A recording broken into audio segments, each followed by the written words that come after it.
So I am very, very new to YouTube Live, but I do TikTok Live all the time, actually. So at the end of the day, it's like I'm not new here, but I am new here.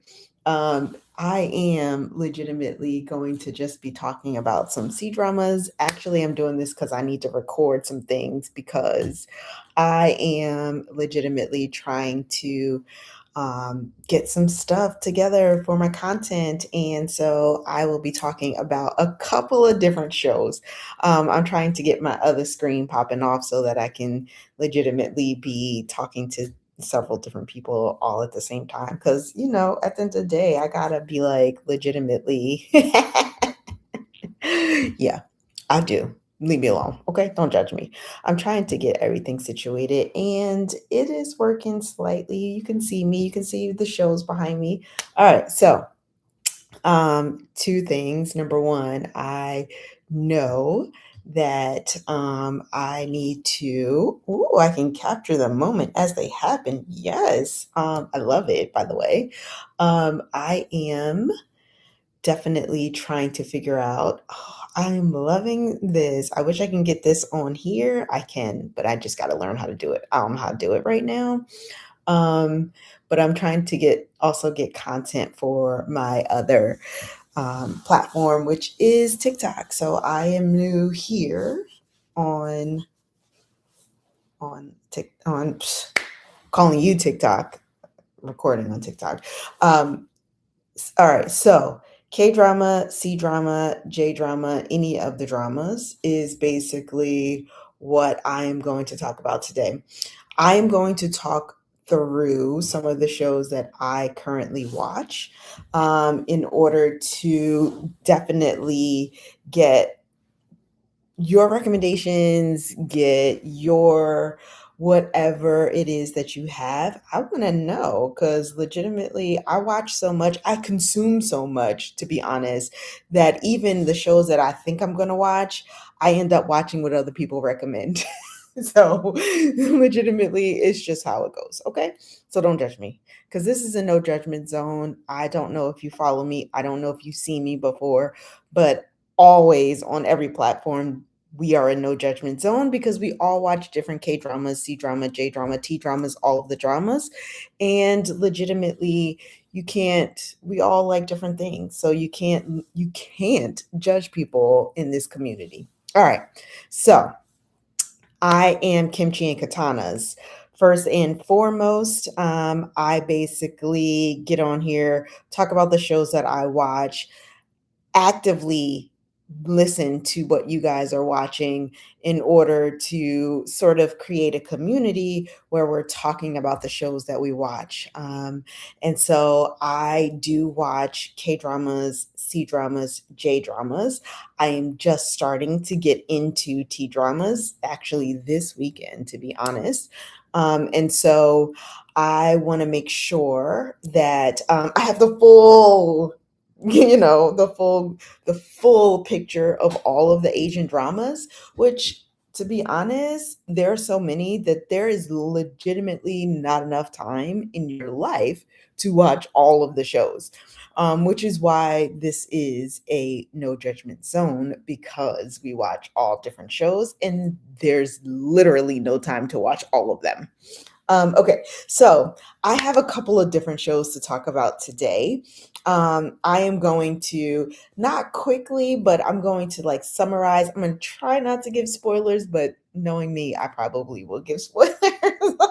I can't help it. It's just who I am, but I'm going to try not to give spoilers.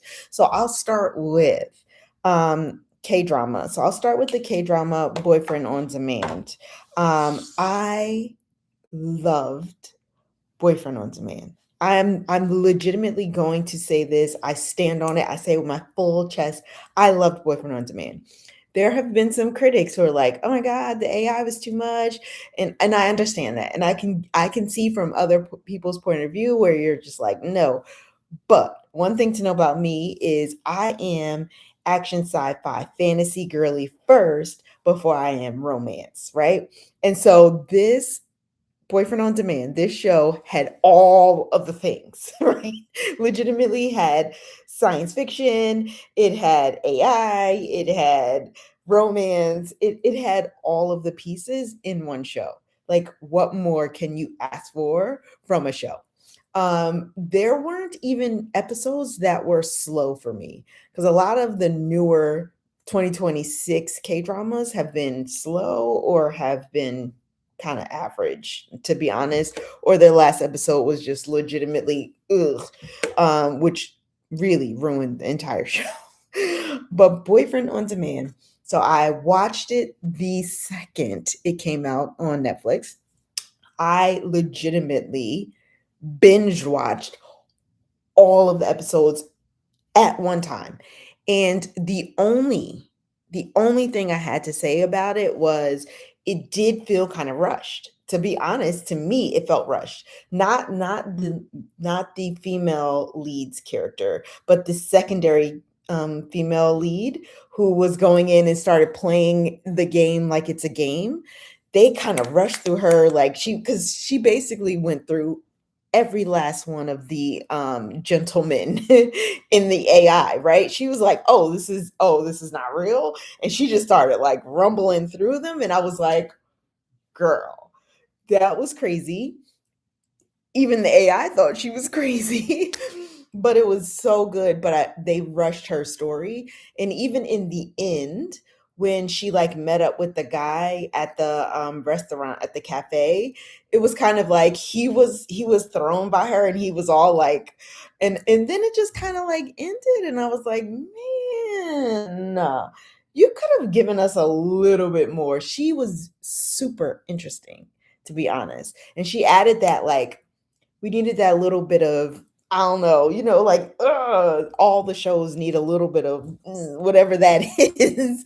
So I thought Boyfriend on Demand was amazing. I recommend Boyfriend on Demand hands down with my full chest because it was adorably cute, adorably fluff. Let me just be real. It was fluff. It was fluff. Okay. Definitely romance esque, definitely sci fi fantasy esque, but a mixture of both of them, which I absolutely enjoyed.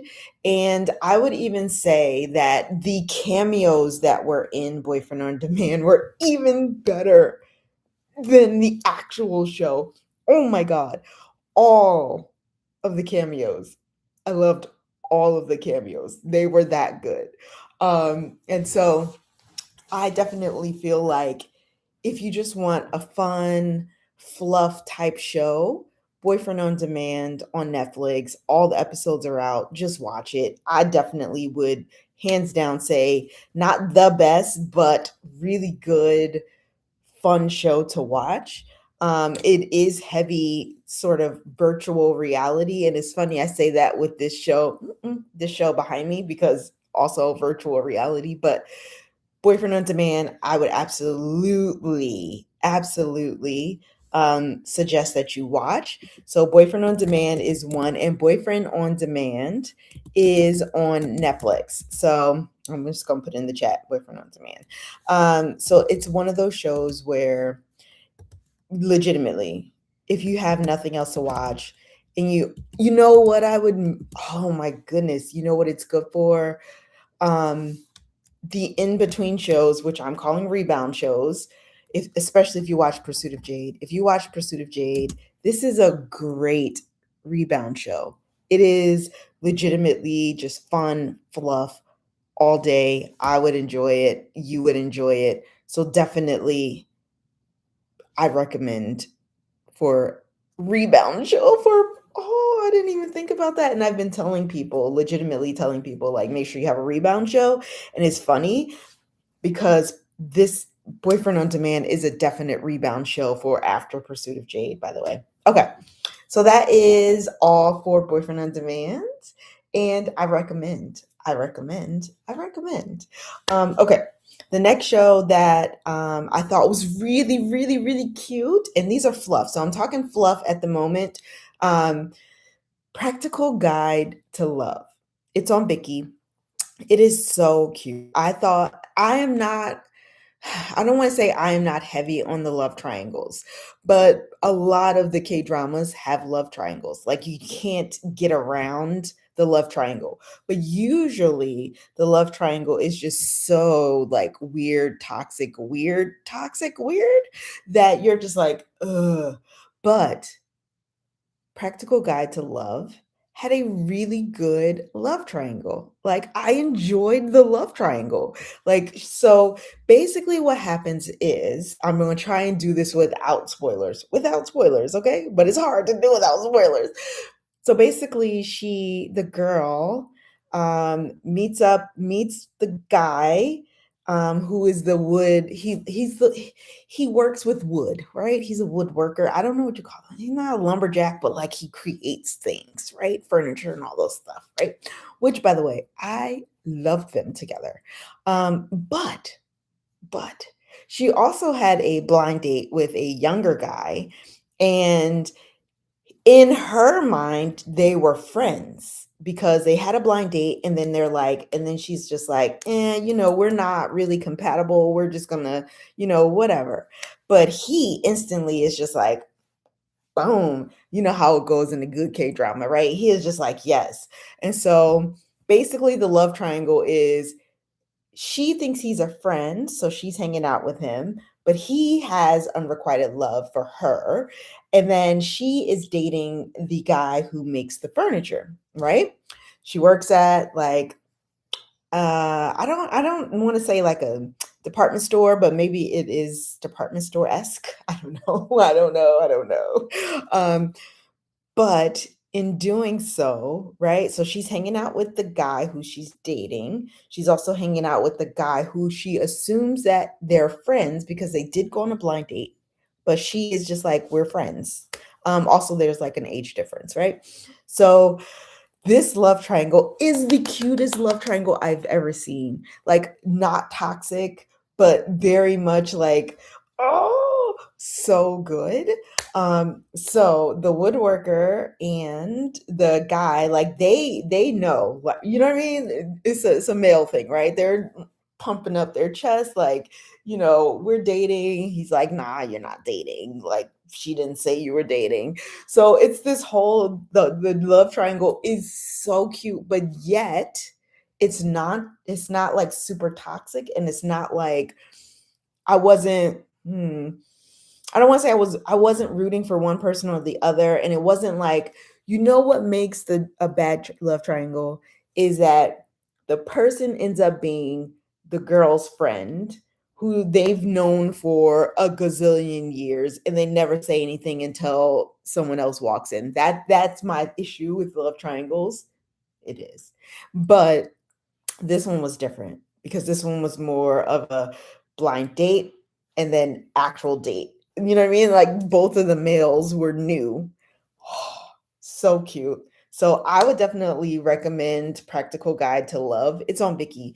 It is definitely fluff, all day fluff. But it sort of moves in a way where you wanna keep watching. Not the drama is not like dramatic drama, it's just a K-drama, it's just fluff, it's just a rebound show, especially if you just finished Pursuit of Jade, which is what I'm telling everybody. Make sure you have rebound shows because you gonna need them. And so Boyfriend on Demand is the first one, and then Practical Guide to Love is the second one that I definitely would recommend as a rebound show, or what I usually call a gap show. And basically, what that means is you're in between really good shows, or you scroll in and you don't know what to watch, but you just don't want to be too interconnected, or like you don't want to be so involved that you need to binge watch it, but you want a really good show to watch. So those are called I call them my gap shows. And so Practical Guide to Love and also Boyfriend on Demand are both gap shows or rebound shows, depending on what you just finished watching. So those are the two that I think are really good fluff. But I do have another really good fluff one. I did not finish this fluff one though. Nope, that's not true. I did finish it. I did finish it. It's called Positively Yours. Positively Yours was so good. So good. So good that I did separate TikTok lives on it.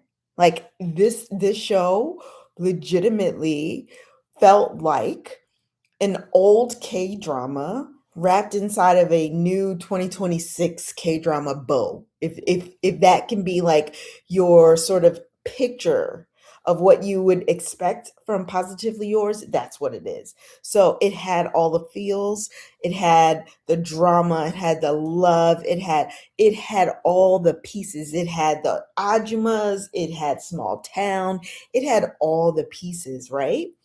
But it also starts off with a that you're like, whoa, what?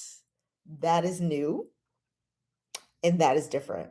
So, like, the story in general is very 2026, very kind of westernized, very much a this is for younger people type thing, or like a new target audience. But but, but it definitely flows like old school K drama. So if you're missing old school K dramas, Positively Yours is definitely it.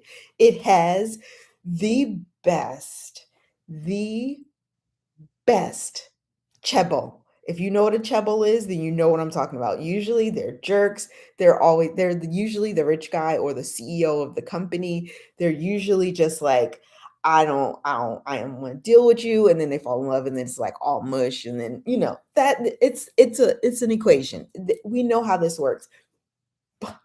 In Positively Yours, when I say it was flipped and he was all mush, but he was still CEO, and he hands down so good, so stinking good. So Positively Yours, I recommend. I thought it was amazing. Is it fluff? Yes.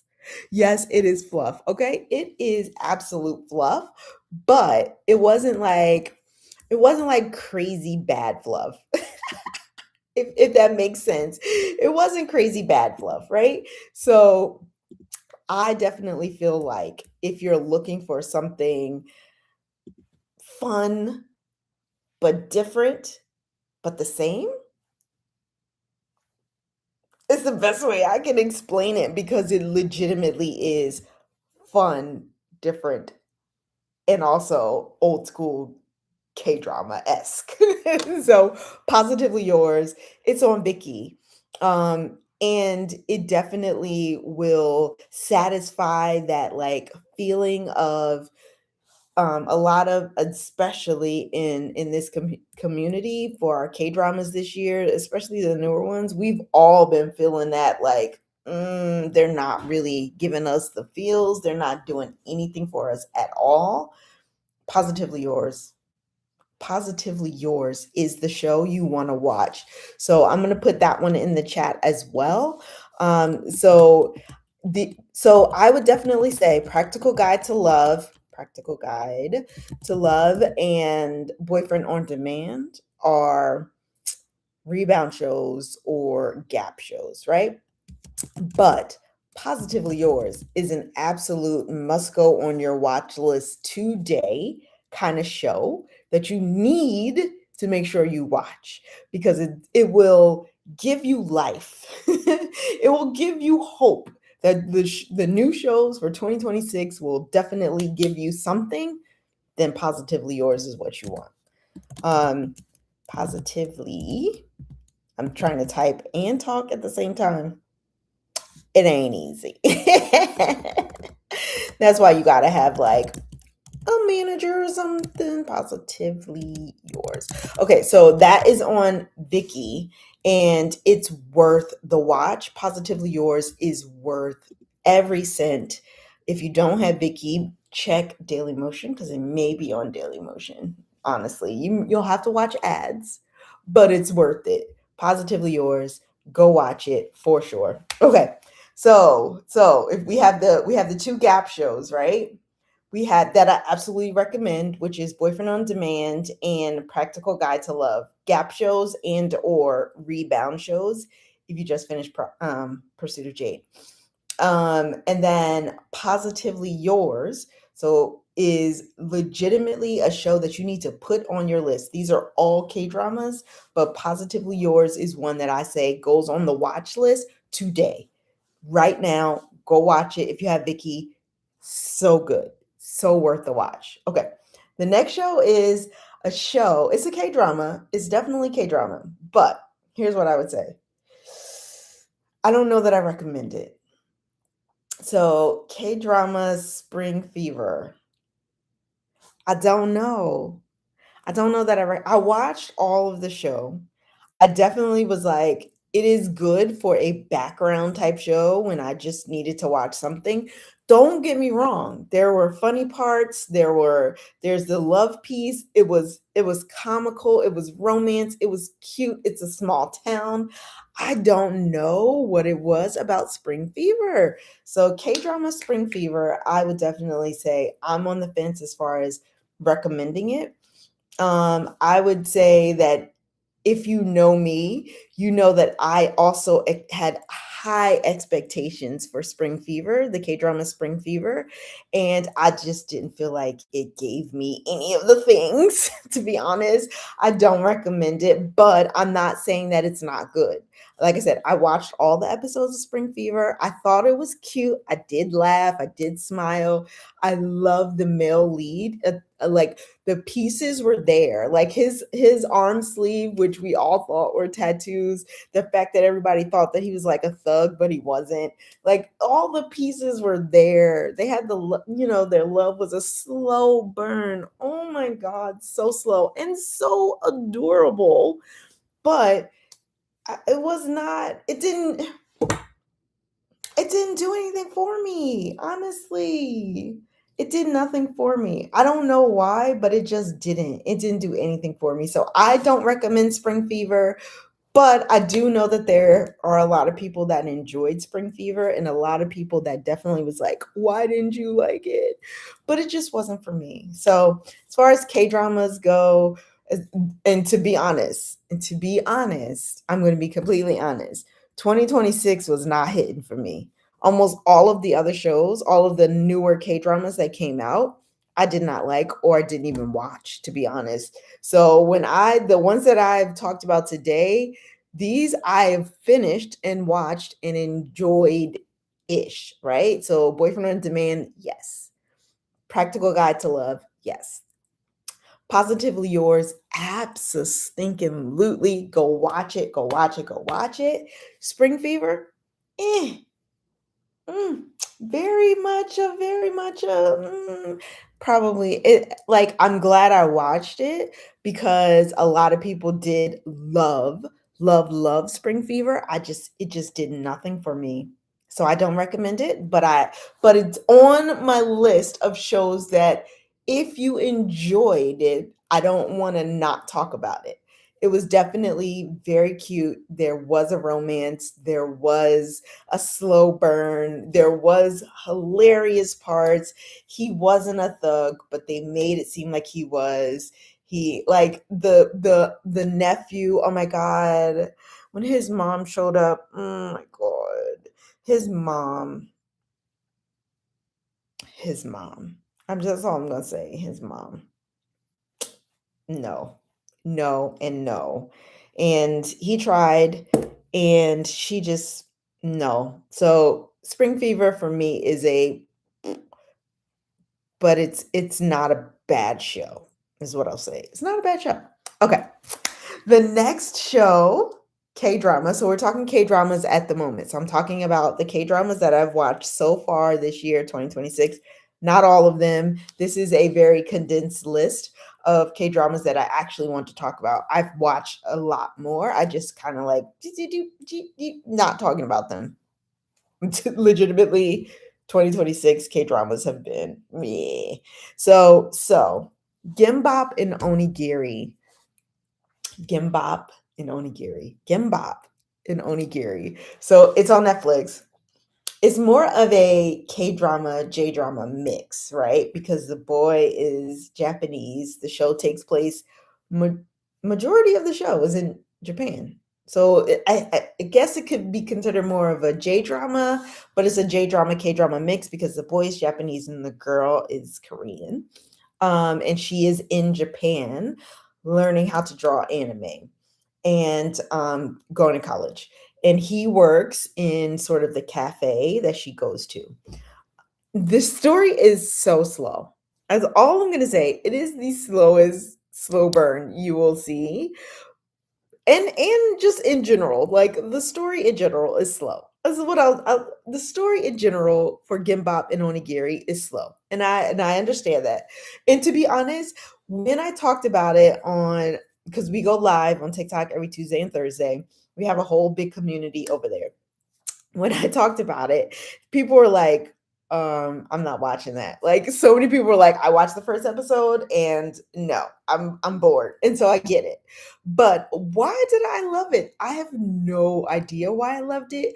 It was cute in a way that I didn't expect, right? Because the what it shows is culturally they are so different, and they try to date and intertwine those cultures a little bit, but not really, because they can't, they don't know how to, it's so different. And so like for him, he's like, I'll just whatever, I'm just gonna do whatever I want. I'm not, I'm not apologizing. He wasn't being an ass. He was just being himself in a relationship, like legitimately. Okay, she's like, okay, don't talk to me. He's just like, oh, okay, and he just, all right, I'm just gonna go work, like go over here. And she's all like, why didn't he call me? It's my birthday, or why didn't it's then why I gotta wait? Why? So she's all like, I need, and he's all like, you told me not to, and they just did not. They just butted heads legitimately the entire time. It was adorable to see the differences in culture when it comes to dating, and how they had to sort of more I would definitely say he compromised a little bit more than she did, but she did compromise as well. So it was cute. It was slow. So do I recommend it? Probably not to the wider audience, but to the people that know me, I've been screaming about it. To be honest, I've been like, it is so cute. Oh my god, it's so cute. It is the cutest K drama, J drama connection show that I thought was cute. And this slow burn, and I think it's because I do enjoy a slow burn. And the slow burn was a little weird. And they mixed the cultures. Like it was cute. And it was cute to see also like parts that we don't usually see. So Gimbap and Onigiri, it is on Netflix. Go check it out. Okay. So the next show I'm gonna talk about, okay, let me start off by saying this. I am new to BTS. Like, I knew who BTS was, like, who didn't, but I wasn't a BTS fan. And then BTS came out, and I jumped on that bandwagon so fast that it was ridiculous. And so I was consuming their content like crazy when their album dropped. Like legitimately just consuming their content. Anyway, I came across Harang. Harang has I call him Tay Tay from BTS in it. And it showed up on my feed one day, and I was like, wait, what is this? Let me go check it out. So, so on top of the fact that it had V in it, which now I'm just like, BTS, right? It had PSJ in it. I love PSJ. PSJ is in Itaewon Class. PSJ is in Secretary Kim. Like, I love PSJ. He was in one of the Marvel movies. Legitimately, I love him. And so when I tell you that I've been binge watched Harang, I don't even think I blinked. I don't think I got up to eat. I don't think I got up to drink. I was just like this the entire time. So I recommend Harang. I have been screaming it from the top of the mountaintops. Go watch Harang. Harang. is so good. It is underrated in a way that is beyond underration. Um, Basically, what it's still very like he's the one of the main male lead, which is not PSJ or Tay Tay. I cannot think of his name at the moment, but he was the heir to the throne. But his something, political whatever happened, unrest, and his mom basically snuck him out. Of course, she stayed, right? And so she becomes like the queen in the interim, right? So he's off living his life. He comes back to this town. Oh my goodness. That is when the shenanigans start. Like he comes back, people are trying to unalive him, which is crazy. Then his mother creates this like they're like CIA or, FBI group where they're supposed to be like the protectors of him. And he's all just like, yeah, no. And so he joins as well. I forget what they're called. I think they're called Harangs. They're called Harangs. That's why it's called Harang. It is so cute. So they're learning everything. And the guy who is the teacher realizes that he knows who he is. So he's teaching him how to become a better king. Come to find out, PSJ is also a blood relative to the throne. He didn't know he was. He was exiled, or his family was exiled, or something was exiled. He was living off off in the muds. And he comes back and he's amazing at everything that he does, but he's learning because he's never done this before. He was basically a farmhand. And so, yes, it is it takes off, and it is so good and even visually stunning, but like really worth the watch. So watch Harang. It is really worth watching. I enjoyed it beyond. It was so underrated. I had never heard of it. And I've been watching K-dramas since 2018. So to be honest, speaking to the community, over that I have over there on TikTok, they're like, "Oh girl, you're still young to this." But like cuz they've been watching it for 20 plus years, but here I am over here 2018, but I had never heard of Harang before. I hadn't seen it anywhere. And I had Vicky, and I have Netflix, and I have Disney Hulu, and I have all the pieces, all the streaming services. Never once was Harang anywhere to be found. And it is so underrated. Go watch it. Harang starts with Hwarang. Harang. It has V Tay Tay from BTS. It has PSJ, Park Sejun. Oh my God, you will enjoy this show. It is funny. It has the political pieces to it. It has the drama. It has unaliving. It has betrayal. It has all of the pieces. Oh my God, you'll enjoy it. I promise. Kind of. I promise if you know me. If you don't know me, I don't know you. So I can't tell you whether or not you'll truly enjoy it because I don't know you yet. But make sure you're following me because we're going to do this more often. I usually do it over on TikTok, but I'm going to start doing it on YouTube, legitimately. So Harang, Harang, Harang, Harang. The next the next one I had been excited about forever, which was Bloodhounds 2. Do I need to say more than Bloodhounds 2? First of all, Bloodhounds 1 was amazing. The action, the fighting, everything, the bromance, the family, everything. Here comes Bloodhounds 2, which I knew it was coming. And I've been legitimately talking about it since January. I'm like, when is it coming out? I want to see it. I can't wait. Bloodhounds 2 did not disappoint at all. Oh my God. First of all, the two male characters, the male lead characters, I love them. I don't care what nobody say. I heard the noise. People were like, "Oh my God, he cried every scene." I don't care. It was amazing. He put those and he It was awesome. What I will say about Bloodhounds 2 that I noticed, but I didn't notice as much in Bloodhounds 1. Like Bloodhounds 1 was definitely more family oriented. Don't get me wrong, there was still gore, action, fighting, all the good stuff, but it was definitely still a lot of family building, right? Bloodhounds 2 was straight violence.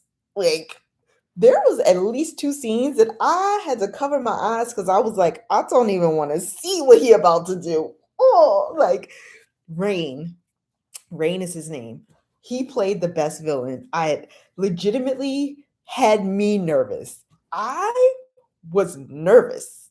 The like not like legitimately oh, he played such a great villain.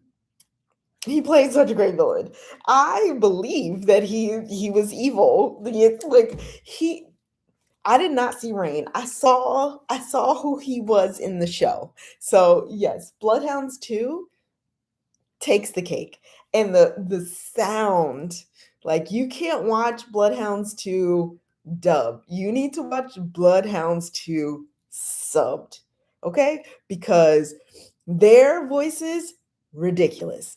But the sound in the background, oh my god, so real, so crazy, had me cringing, had me excited, everything about it. And oh my god, they kidnapped his damn mother. What did they think was gonna happen? This dude done beat up everybody, the whole town in season one, and you gonna come and just snatch up his no. I loved it. I absolutely stinking loved Bloodhounds 2. It was so good. It was violent as hell. It was violent and gory as hell. But it was so good. I recommend Bloodhounds 2 to all of those action girlies, action fantasy, sci-fi girlies. If you're any of those three, you will love Bloodhounds 2 because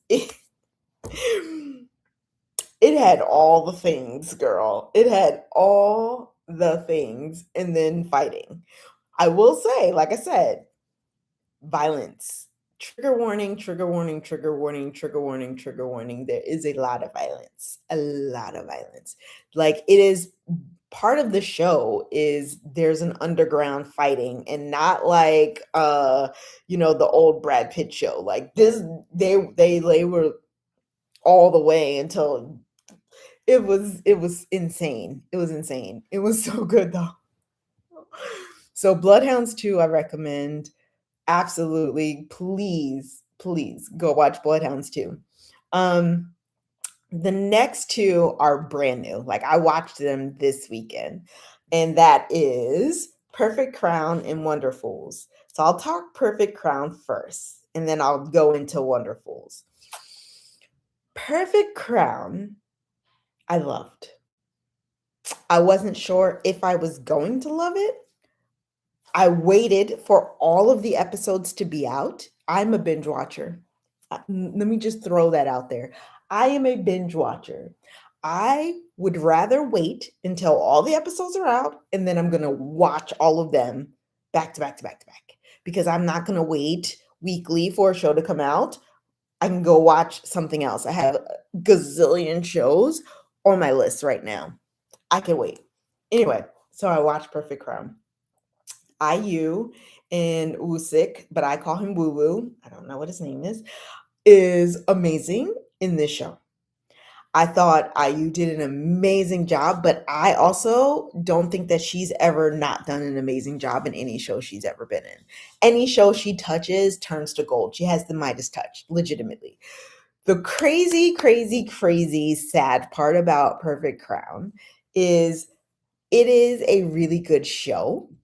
It provides you with slow burn. It provides you with unrequited love. It provides you with bad bitch. Like IU has the thing, boss lady. It provides you with all the pieces. And it's supposed to be, political. So he's like a king, or he's actually the prince, right? He's the crowned prince. it's so the whole like family dynamic of sort of the crown, the throne is crazy, and every show you watch it just gets crazier and crazier, and this one was no different, right?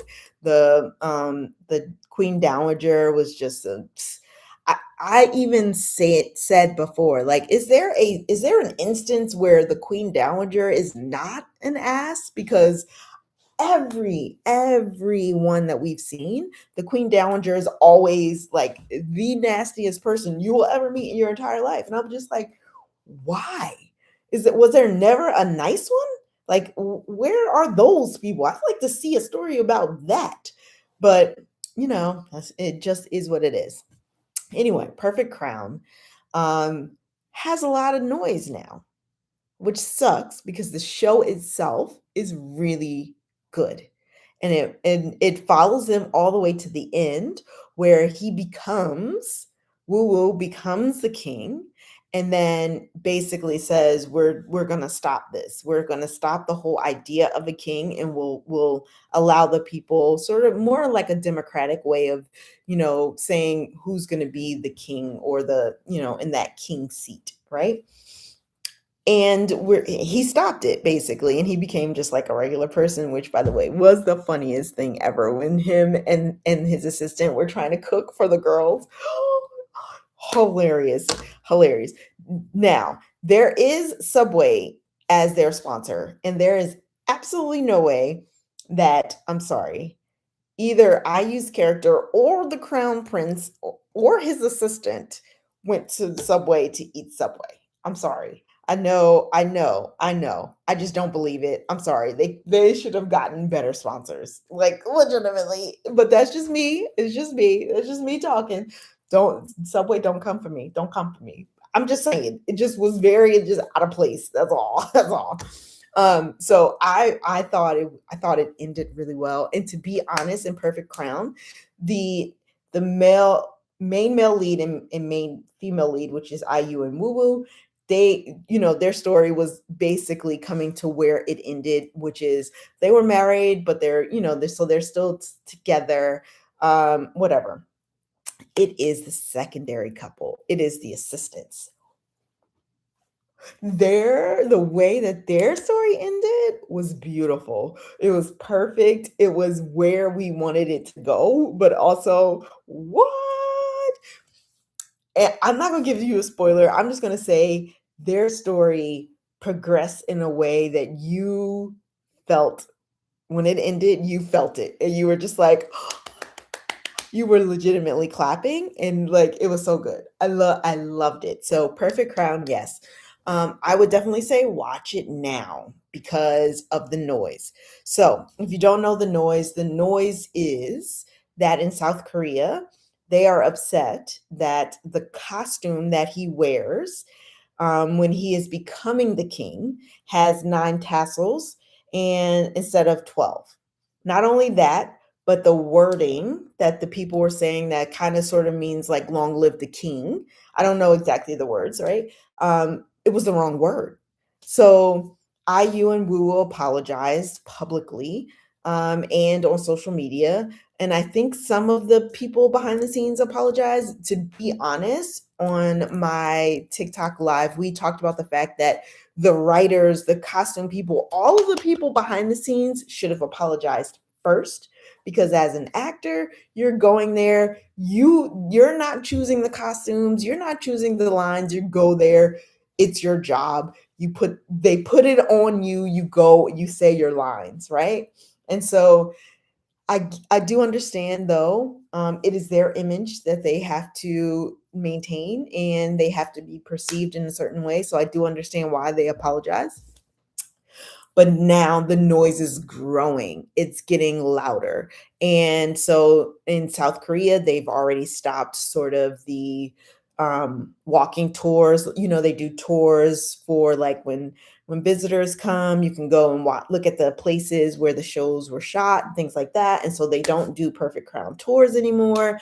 They're also trying now to like get the show removed from all streaming services. So like this thing is becoming a huge thing. It was something small. It was like, oh, he has 9 tassels when he should have 12. And now it's turned into, we don't want this shown anywhere, which sucks because it's such a good show. So Perfect Crown, I would say if you haven't watched it, please go watch it before they remove it, because it's possible that it will be removed from most of the streaming services. So Perfect Crown, so good, so good, so good. The love story is awesome. The story in general is awesome. The acting is amazing. The chemistry is awesome.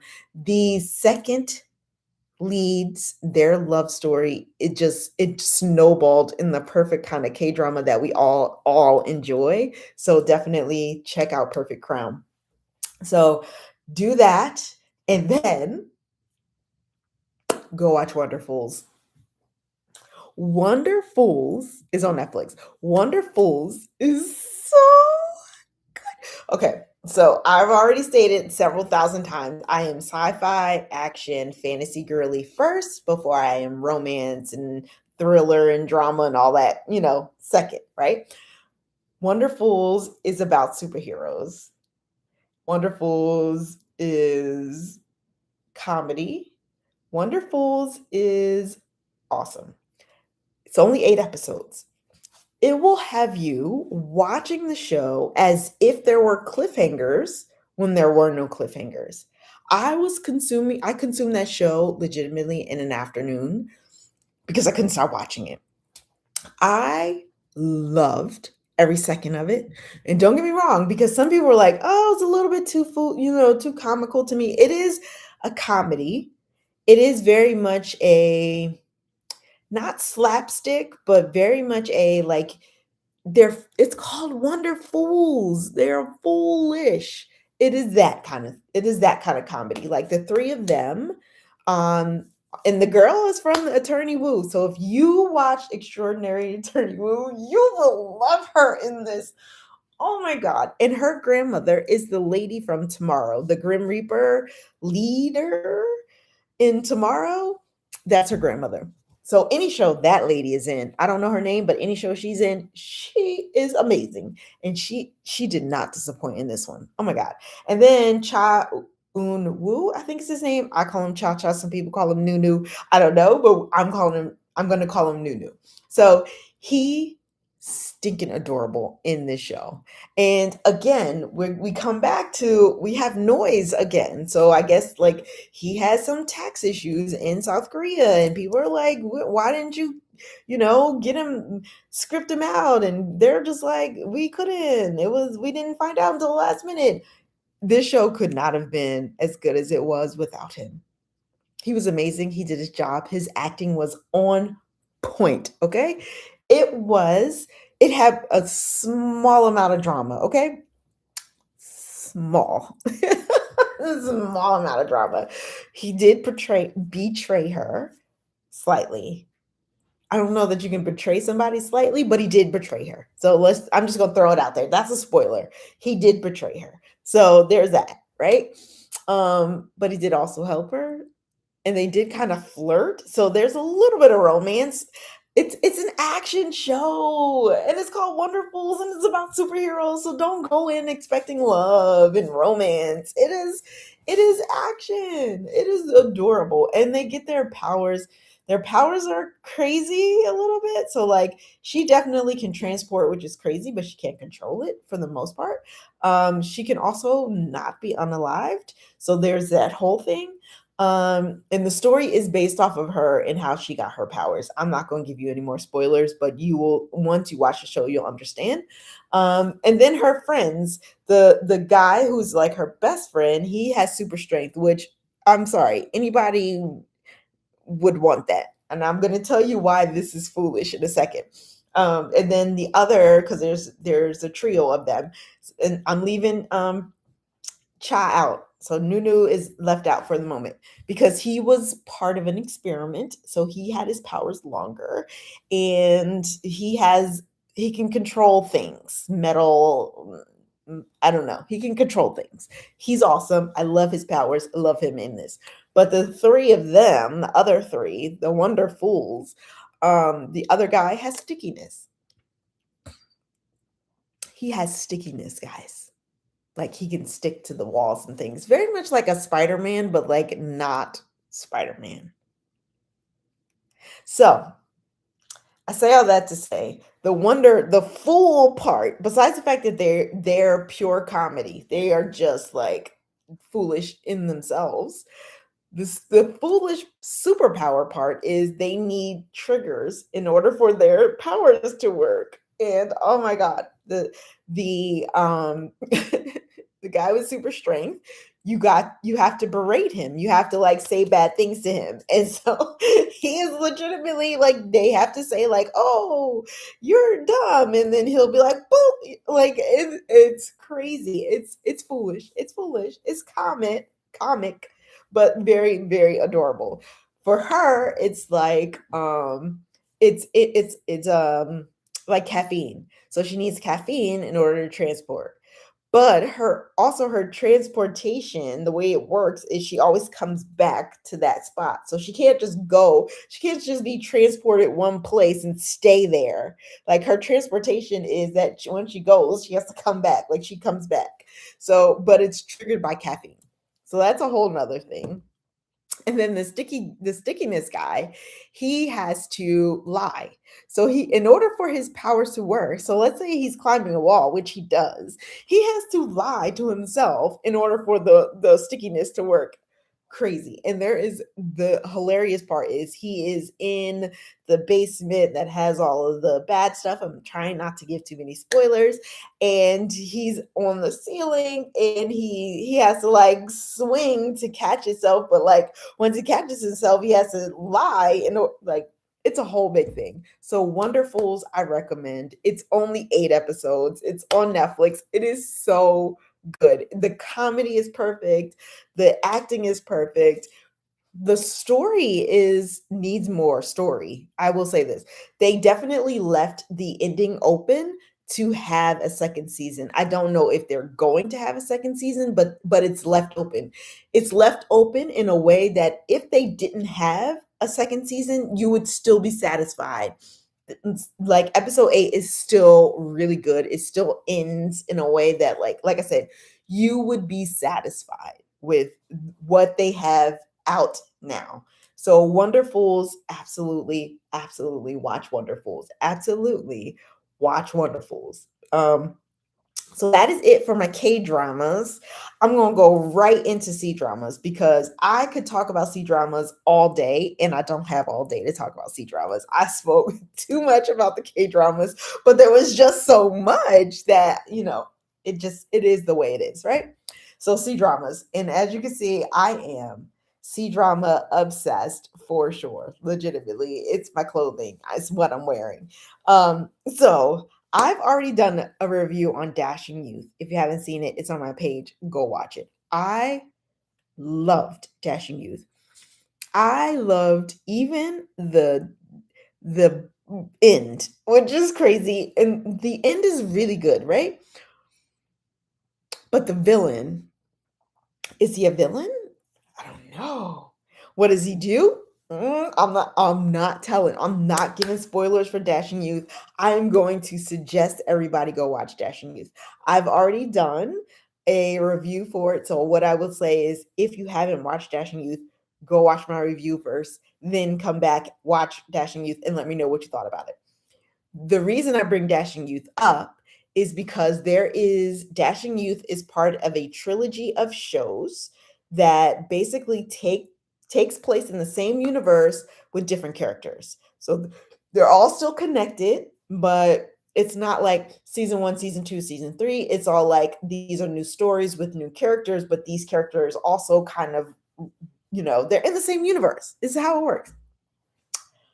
The Blood of Youth. The Blood of Youth is what I'm recommending.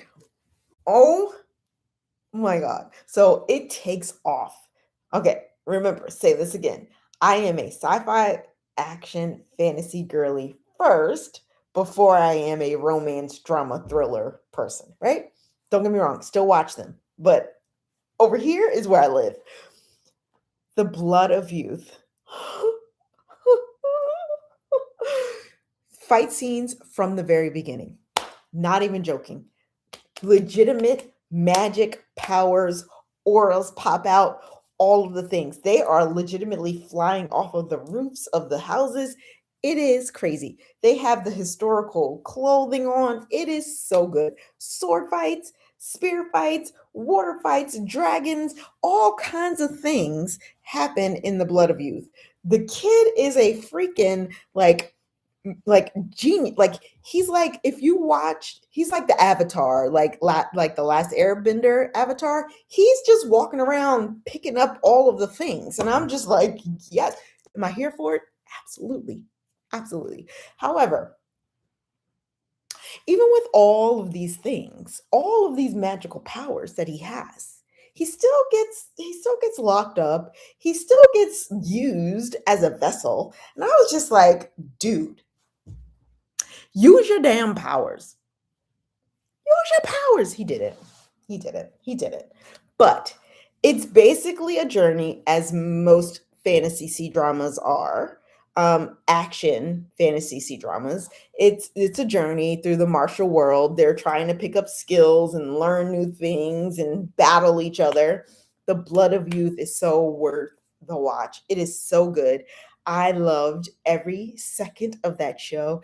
I slowed down to watch this show. And by that, I mean, I didn't binge watch, which, by the way, if you're new to C dramas, they're like 40 episodes long, like 41-hour episodes long. Okay. And I do sub. So I'm reading and they speak really fast. So I would definitely, what I did for Blood of Youth, Dashing Youth, I legitimately binge watched, legitimately in a day and a half binge watch Dashing Youth. It had Ho Ming Hao in it, which, by the way, is my favorite. He's on this side. He is my favorite person. You can't see him. He is my favorite C drama actor right now. I'm loving him. I've watched legitimately all of his shows. So Ho Ming Hao, you got me. But Blood of Youth, I slowed down. I watched like 2 episodes a day. I like drug it out because I didn't want it to end, because I wanted to I wanted that. I wanted the action, the fantasy. And to be honest, the reason we watch fantasy is because the impossible is possible. Like there are no like, oh, you can't do that here. Yes, you can. Yeah, yes, you can. And so I loved The Blood of Youth. Go watch it, go watch it, go watch it. I recommend it. It is, I believe it's the third in that trilogy. I think the trilogy goes Dashing Youth, Blood River, and then The Blood of Youth. I only watched the two the first one and the last one. I forgot about Blood River, so I skipped over it, and I can go back, but I didn't. So it's on my list to go back to.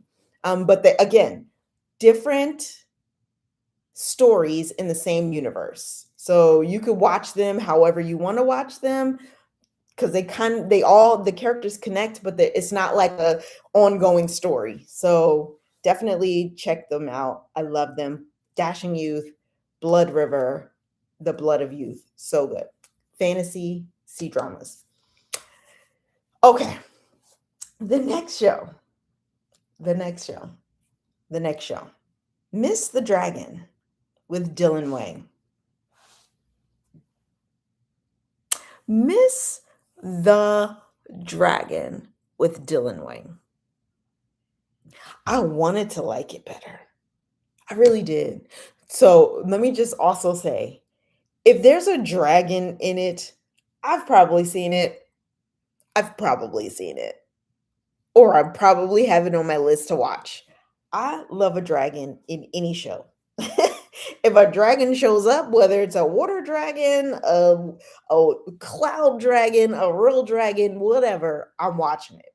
So I wanted to love Miss the Dragon. It had a dragon and it has Dylan Wang in it, which I love Dylan Wang. Tell me why I was disappointed. I don't know why though. It wasn't horrible. I just didn't like it. I didn't like it. I didn't like it. I watched every episode just waiting. The funny thing is, there are moments that I absolutely enjoyed in Miss the Dragon. When he was in his dragon lair and when they were fighting, I loved it. The end when like she unalives herself after everything that he did and gave him the powers that he didn't want. I was just like, why? I just watched this whole thing for what? Though, yeah, so I'm not recommending it, but I'm not recommending it. Mr. Dragon, because to be honest, so many people loved Mr. Dragon. So it's just definitely just me in this one. Definitely just me in this one. I know I am the oddball out, but I did not like Mr. Dragon. It was the story. I don't know. Like basically to summarize it, he basically followed her through all the generations, right? She's human, so and he's immortal. He stays, he basically watches her. Every iteration of her, he kind of like helps or sees or follows, which was weird. That's kind of very stalkerish, but like whatever, we're not it's a fantasy. And again, like I said, the impossible is possible in a fantasy. I get it. I just didn't enjoy Mr. Dragon. I watched it because it was Dylan Wang and like I feel like I watch all of his shows even if I don't like them. But also because it's called Mr. Dragon and I was like, "Ah, dragon." But like I didn't even see enough dragon. All right, I'm not going to bitch about it. I'm just going to say if you like Dylan, if you like the idea of an immortal and a human, and then sort of what is cool though is the different iterations of the girl. He definitely like sort of followed throughout time. I get it. It just not for me. Not for me at all, actually. I don't enjoy it. The next show is this one. You see, look, this one. This I look weird, I know, but like, oh my God. I Am Nobody. I Am Nobody is on YouTube. I Am Nobody is on YouTube. It is a fantasy C drama. Let me just start by saying this. Ho Ming Hao behind me. Ho Ming Hao. Ho Ming Hao is in I Am Nobody. Right there. There he is, right there.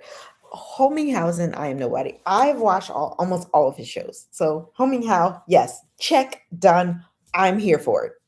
I Am Nobody is on YouTube. It is, well, at least season one. As far as I know, season one is on YouTube. I watched it on YouTube. It is 30 episodes of pure amazingness. So, I just found out today that there is an anime and I probably won't watch because you don't know me yet, but you will. And what you need to know about me is I do not do zombies. I do not do zombies. And so I was like, oh, there's an anime. I went to click on the anime. The first sentence it says, oh, following this kid as he trenches through the zombies. And I said, what? No. So I Am Nobody, right here. I Am Nobody has these things. They're called thralls. They are like sand monsters, but they move like zombies. So I was 2 seconds from turning this off when I started. I said, zombies? No, no. And so, but I watched it. So if you like anime, then I can say like the beginning part, like let's say the first 20 out of this is not exact, but let's say the first 20 episodes are very similar to like a Black Clover if you like anime. There is a contest that these people will fight in to try and get the monastery or in the key, right? Like it is so good. The fighting is so good. It is so much of a like fantasy. Oh my God. I can't even tell you how much I enjoyed I Am Nobody. I binged watched I Am Nobody like nobody's business. It's on YouTube. And the fight scenes were crazy. I'm talking magic, I'm talking poisons or like speed, uh, creating different, oh my god, I don't even know the words. It was so good. So the first like 20 episodes is that, right? They're trying to get to there. The last like 20 episodes are very much like a who done it. So like the guy goes, someone unalives one of the, grandmasters. And so then the other one, he's trying to find out who did it and why.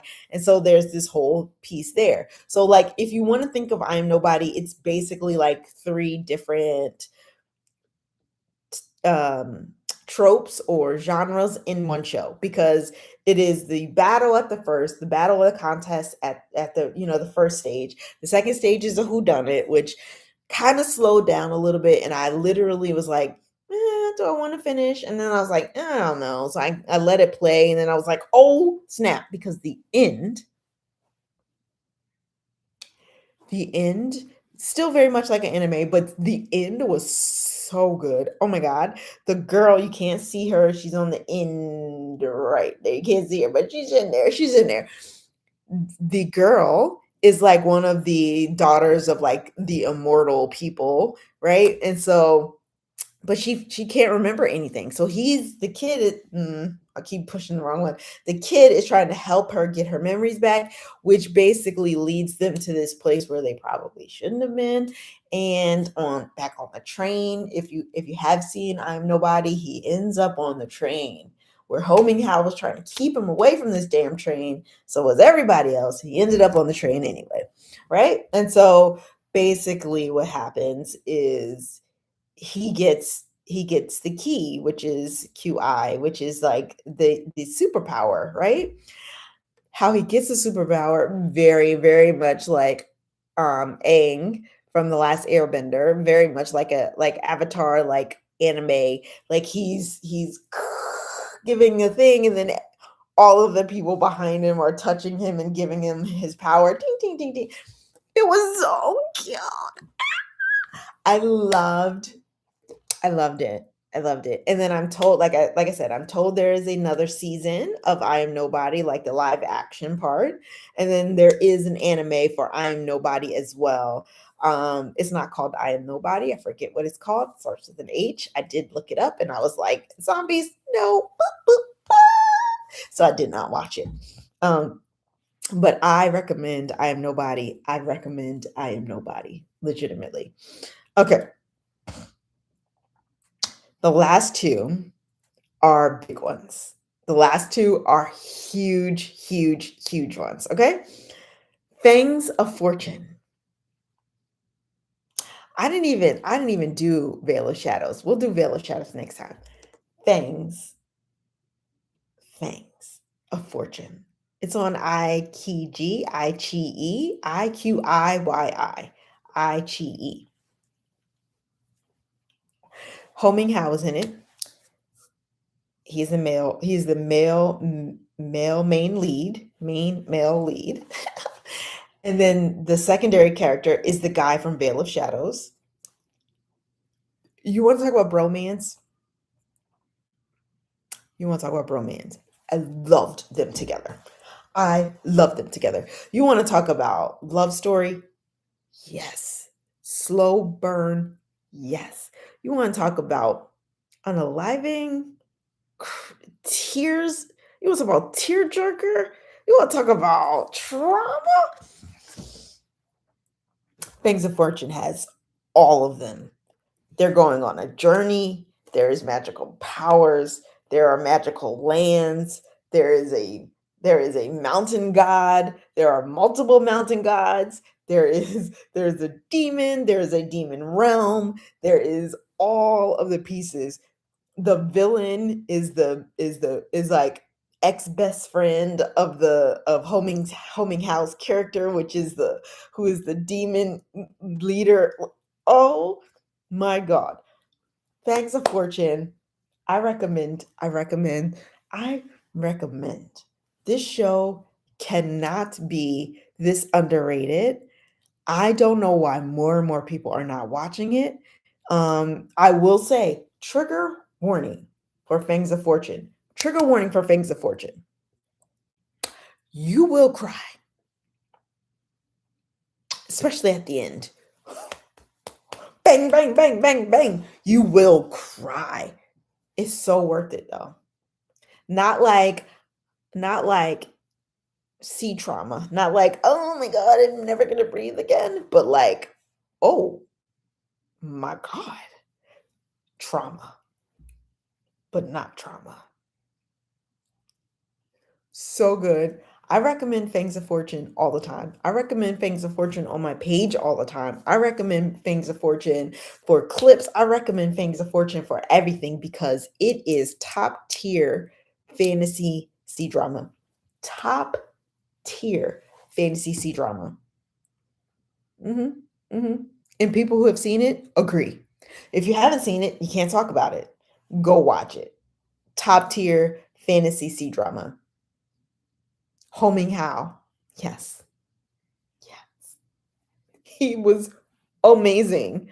I thought he was amazing in I Am Nobody. He is amazing, amazing in Fangs of Fortune. Go watch it. And then the last one is Pursuit of Jade. So Pursuit of Jade is a romance. Pursuit of Jade is a romance, but it's also a journey. And she also has some kind of strength, but it's not fantasy. So don't go there. There is a war. There are some battle scenes.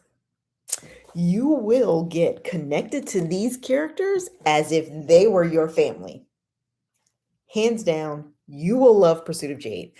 I didn't want to watch it because I was like, oh, it's overrated. Everybody's talking about it. Usually those shows are not good. It's just more of a hype thing. Like, oh, somebody started hyping it up and then everybody started hyping it up, sort of like, oh, tumbling down the hill kind of situation. No, Pursuit of Jade is amazing. Besides the fact that the story is amazing, which by the way, it is a novel. Like you can go read the book if you want to get more information about the show because it is based on a novel. There are so many pieces to Pursuit of Jade. The villains are villains. And I mean real villains. I'm like, I did not like you at all. Not even a little bit, kind of villains. And to be honest, they had to apologize to the public as well because they were villains beyond villains in Pursuit of Jade. I legitimately was ridiculous villains. Yeah. So Pursuit of Jade villains, top notch, hands down, best for 2026. Best. But that's just one piece of it. The writers deserve an award.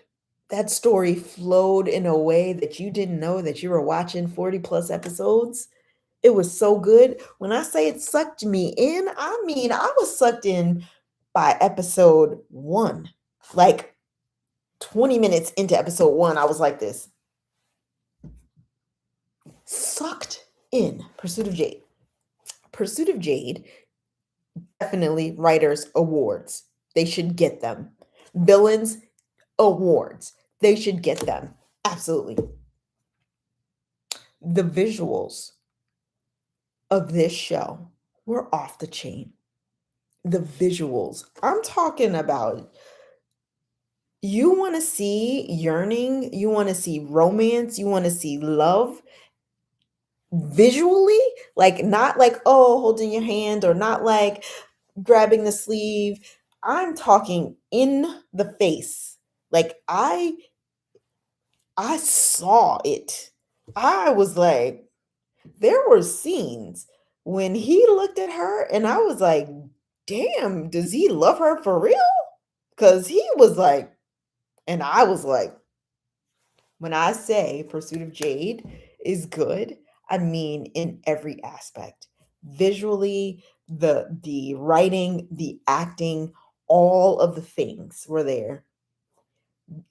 The girl is a badass from jump and never stops being a badass, which is crazy because you all know Usually when love comes in, somebody turns to mush. No one turns to mush.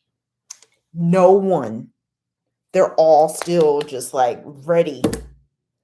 She is amazing. When I say she unalived some people, she unalived people that the men could not unalive. That's how good she was. And again, she didn't stop being that way. Okay? Keep that in mind. On top of all that, the main male lead, I call him Lingy, by the way. What? I know that there was a lot of noise because people were like, "Oh, you only like the show because he's cute, and you only watch it because of him, and he's cute." And that is not it. That was not it. He played this part amazingly. He was the Marquise in ways you couldn't even imagine. When he side-eyed old boy, when he walked in, and the guy who was her like ex-husband, they weren't married yet, but they were supposed to get married. If you've seen Pursuit of Jay, you know the scene I'm talking about.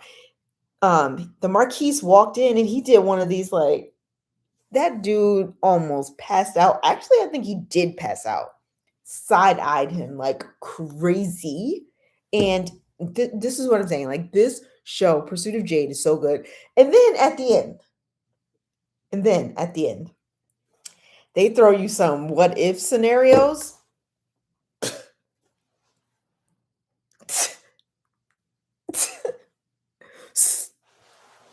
Pursuit of Jade, Pursuit of Jade, Pursuit of Jade. It is actually not hyped enough. Like I know it was overhyped. I know it's been overhyped. It has not been hyped up enough. And so it's so good. It took me 3 weeks to get back to watching regular shows the way that I was watching them. It took me 3 weeks because legitimately you feel like you're missing your family. You're grieving when it's over. You're like, "Oh my god, it's over." And it's not just me. I'm not making this up. So many other people are like, "I've watched it 4 or 5 times." And remember, 40 plus episodes, 40 plus 1 hour episodes, people are like, "I've watched it like 4 times." Not like, "Oh, 4 times in like a couple years." I'm talking 4 times back to back. The show literally just came out like this year.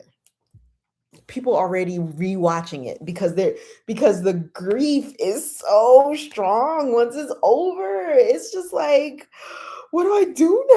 What do I watch now? I don't know what to do now, which is why I started this live off by saying, here are some rebound shows to watch after Pursuit of Jade. I have been yelling this to all of my followers legitimately on TikTok. Make sure you have rebound shows. I'm talking fluff, I'm talking fun, I'm talking you don't really want to watch them, but you had them on your list and you just need to watch them.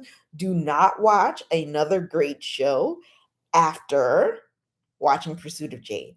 You will be upset. You're already grieving. Believe me, you will be grieving. So legitimately, the last two Cdramas I just talked about are the best. That is Fangs of Fortune and Pursuit of Jade. If these are the top big ones, if these are the only two shows you watch this year, I hands down, you could talk to anybody about them and everybody will know at least a scene, or it is a honest conversation starter. Pursuit of Jade, Fangs of Fortune, legitimately. And in the next live, I will talk about the other ones because there are a couple of other ones as well that are legit conversation starters. Not joking. Okay, so I did K dramas, I've done C dramas, and then I'm just gonna quickly talk about verticals. I call them shorts, but their actual word is verticals. They are becoming super, super, super popular right now, and I feel like I understand why so many people watch them. At first, I was like, I'm not doing it. I'm not doing it. I'm not doing it. I'm not going to do it because at the end of the day, like, how are you going to get through a whole story in like an hour? That don't make sense. And then I was like, oh snap! Like, girl, that's how you used to watch TV. What are you talking about? I got so used to watching 16 episodes or 40 episodes that like now when they're creating verticals, which by the way are just an hour and 30 minutes or an hour and 40 minutes of a TV show, I was like, you can do this. So I watched three. I watched three so far. To be honest, I'm watching C dramas. I'm on my fantasy C drama journey, which means I am basically consuming fantasy C dramas at the moment, and I have a long list of them, so I don't really have time to go into verticals. But these three shorts I did watch, and I watched enough of them to basically recommend these three so far. And I know there's a gazillion of them out there, and I've seen some clips of others, but I didn't finish watching the entire thing. Um, Two are on Viki. One is I watched on Daily Motion. So Kiss the Goblin is on Viki. It is kind of fantasy, but it's not really fantasy. Like the idea, it's called Kiss the Goblin. They talk about the fact that he is a goblin, but you never see that he's a goblin. He's just a human, and they basically just they're it's just a romance. It legitimately was just like an hour and 10 minutes of romance. It was cute. It was cute. It was cute. It's Kiss the Dragon. But after I watched Kiss the Dragon, I was like, dang it, I get it. When you watch a vertical or you watch a short, what it does is it gives you that instant gratification kick. Like when you watch a K drama or when you watch a C drama, it is a massive amount of time that you're involved in this story that when you're finished, you're just looking for the next one. Like it's one of those things where it's really much like an addiction. Like you're just looking for the next thing, right? Whereas verticals and or shorts, it's like you get to put a check in the checkbox. You're like, oh, I finished it, I've accomplished something, yes, moving on. Like it feels like an accomplishment. When I finished Kiss the Dragon, I was like, yes, okay, okay. So I watched it, I loved it. What did I start next? Affinity. Have you seen Affinity? It is fantasy C drama vertical short. I call it short on Viki. Does it have a dragon? Yes. Was the dragon amazing? Yes. Oh my God. The story is chaos. Did I love it? Yes. Oh my God. I still don't know if he was from another planet or if he's just from the future. I didn't know what the hell's going on. So good. They have it. All I'm going to say is there are moments that maybe there should be a trigger warning, right? There are moments because without his inhibitor, he is like grabby and you're like, whoa, whoa, whoa. She said no, bro. She said no. But then like it's part of the story. It all falls into place, right? So there's a small trigger warning. But Affinity is so good. Affinity ends really good. Affinity is so good. I enjoyed every episode. There are at least 42 episodes, but they're short episodes. They're like 30 minutes each, maybe less. Um, the story is chaos. If you're looking for a good short vertical, that's just chaos. That's not fun. That's legit fantasy, crazy fantasy. This is the show to watch. Go watch Affinity. Go watch Affinity. It is good. It is really good. So those are the two that I watched on Viki, which is Kiss the Goblin and then Affinity. The last one I watched, basically I got sucked in on IG on social media. I'm scrolling, which I'm sure we all do, and then here comes a show, and I'm just like, what is this? Let me watch.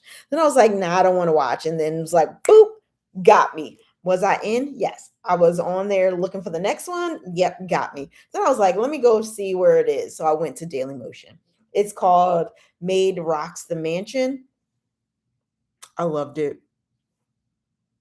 Strong female lead. Yes. Prince. Yes. Crazy, chaotic. Yes. Did I love every second of it? Yes. An hour and 30 minutes.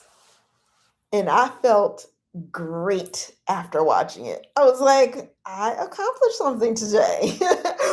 I finished one. Like it is cute. It is short. They do get through the story pretty quickly. Basically, she is a maid. She's not even a real maid. Like she basically like lights the fires for the cooks in the kitchen.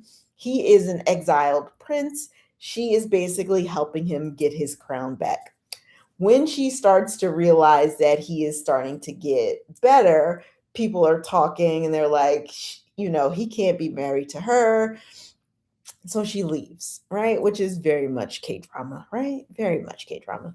Um, and so then, actually, it's a C drama. It's a C drama. It's not a K drama. It's a C drama. So then, um, she basically, oh, he basically goes after her and finds her. But finding her was the funny part. Finding her was the good part. Oh my God. The journey usually is the good part. And so I recommend Maid Rocks the Mansion. I found it on Daily Motion. You do have to watch ads for Dailymotion, so just know that. But the other two were on Viki if you have Viki. And you could probably find them on Dailymotion as well, which is Kiss the Goblin and Affinity. So I've talked through a good number of shows. And this is my first like real YouTube live. And so I'm excited because I'll be doing more YouTube lives probably once a week, probably on a Saturday or Sunday, just talking through some of the shows. They won't be as long as this one, but legitimately, I will just start doing it. So I'm watching the shows that are behind me. So I just finished I Am Nobody, but I'm watching both of these at the moment, which is Love in the East, Love Game in Eastern Fantasy, and Memories of Alhambra. But I'm watching like four other shows. I'm always watching at least 6 shows in my back pocket at any given time because I have ADHD and I need to like make sure that I'm flexible and have other shows to watch. So legitimately, my next live we'll talk about some of the shows that I'm watching now. But today I provided you some of the shows that I've already watched that I do recommend. There was only one that I didn't recommend. There was only one. Actually, there were two. There were two I didn't recommend, but all the other ones I did. And I talked through K dramas and C dramas and then verticals. So I will see you guys next time. Bye.